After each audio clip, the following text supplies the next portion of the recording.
Hey guys, it's Kaya from Blush Up Brush Up again, and I don't know why I'm pointing at my face. I guess I'm a crazy person.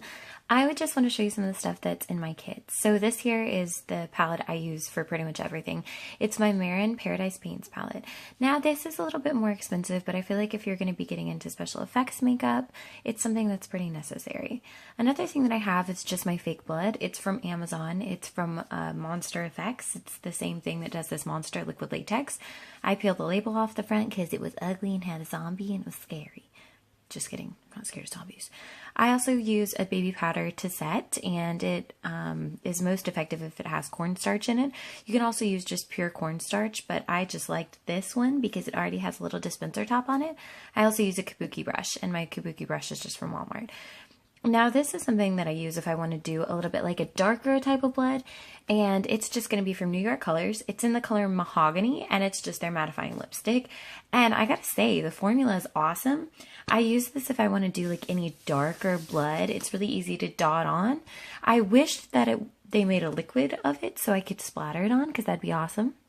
Also, toilet paper or tissues, or even, as you can see here in my little kit, I have little cotton rounds and little cotton pads. Also, these little, why can't I think of the word right now?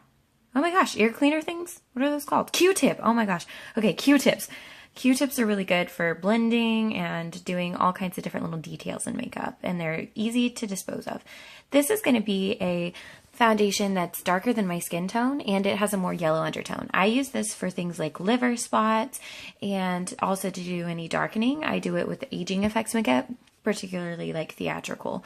I also use this Salon Perfect like brow pomade, and as you can see, it's gotten a lot of use. I would compare it to a MAC paint pot in a lot of ways. I use that for all kinds of different aging stuff too, like wrinkles and fine lines. Now this is Germix. I was just smelling it, not trying to huff it, but it smells really good.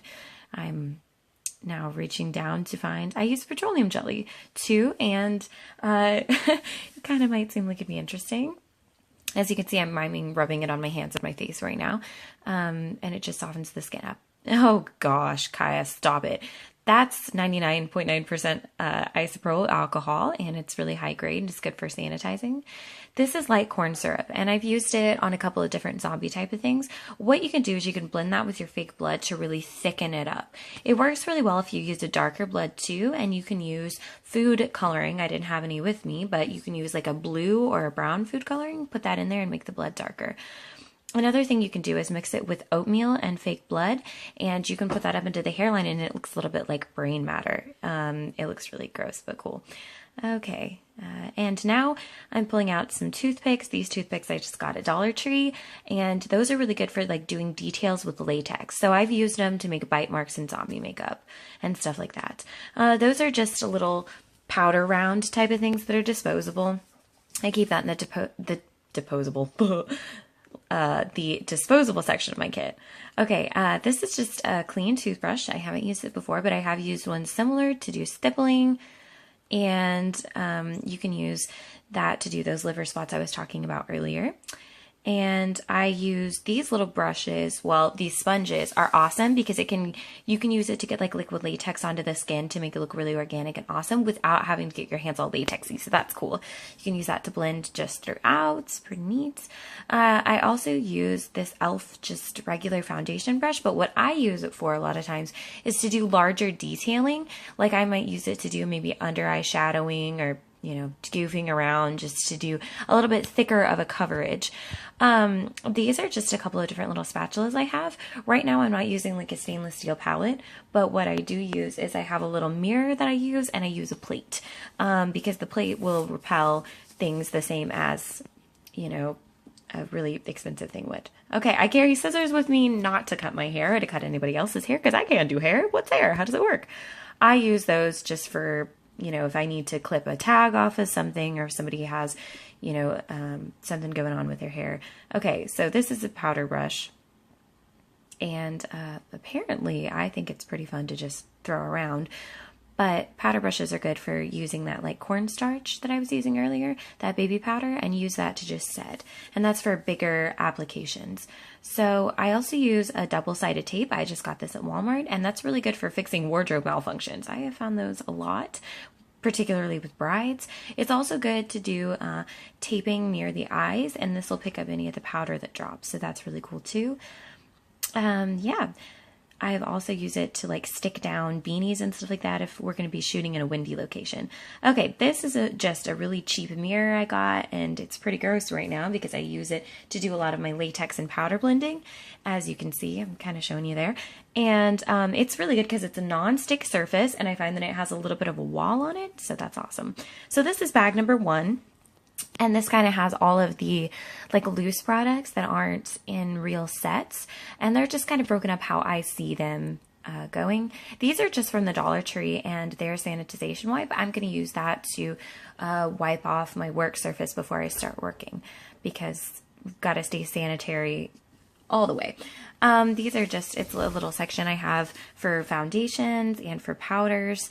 Those are more of my flesh toned powders too that I have there. I don't have any of my translucent powders in that section. The next section that I have, why I really like this bag is it just folds out. And I have a couple of brushes in there, but mostly that's going to be like primers. I have a lot of primers in that section. This is just the L'Oreal Magic Perfect primer, I guess. And it's good for faces. That's my Kat Von D primer, which is awesome for eyes. And then I've got some of my mascaras up there as well. So that's going to primarily be what I'm going to be using, you know, around the eyes and that sort of area. This is a Clinique mascara that I have. And then I'm searching. Oh, okay. I have a couple different lip products, a lot of generic chapsticks, because you can always scrape those off, you know, and make them to where they're sanitary. Just put a little bit so you can apply it on your client or whatever you're doing. I find that this e.l.f. mattifying stuff is pretty awesome. I use it. It's also a sealant, so I use that to stick on any like liner, anything like that. All right. I am searching. Oh my gosh, bag's heavy. Okay. What are we trying to find here? Ah, there we go. So sad story. I left this in my car. I was going to be working at a theater and it melted in my car. And I feel guilty and bad, but I've used it until you can see pan on all of them because I'm not going to replace that until it's absolutely ready.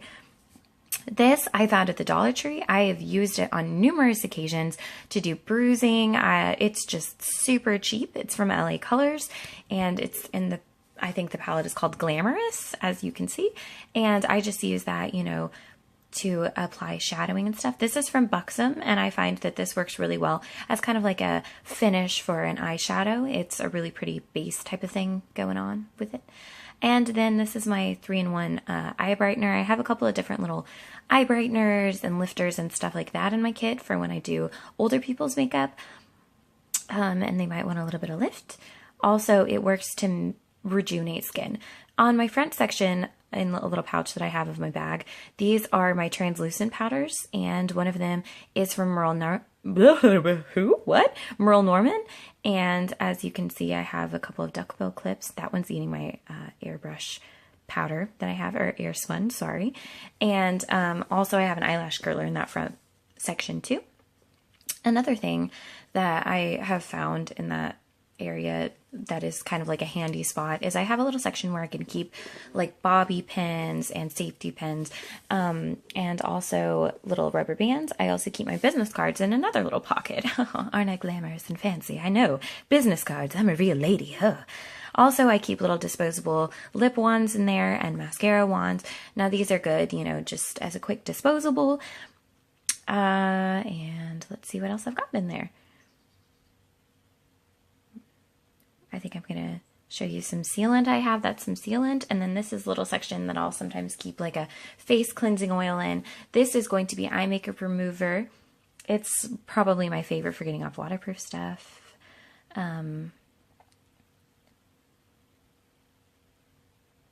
Also, these little sponges are fantastic for adding some texture, which is really cool. And then there's my bag, just kind of hanging out. So that's one of the bags that I have. I actually picked that one up at I believe it was at just like a little travel store in an airport, so that was kind of cool. And then this is going to be my other little secondary bag that I just keep all my supplies in. It's from Michael's. So yeah, I think that's it. All of the things. Yep, that's all. Now, wait, did I forget something? Oh yeah. Also, facial tissues are awesome. Yeah. And they have Ariel on them, so it's awesome. Okay, bye. Oh, I'm starting my camera over. Haha. All right. See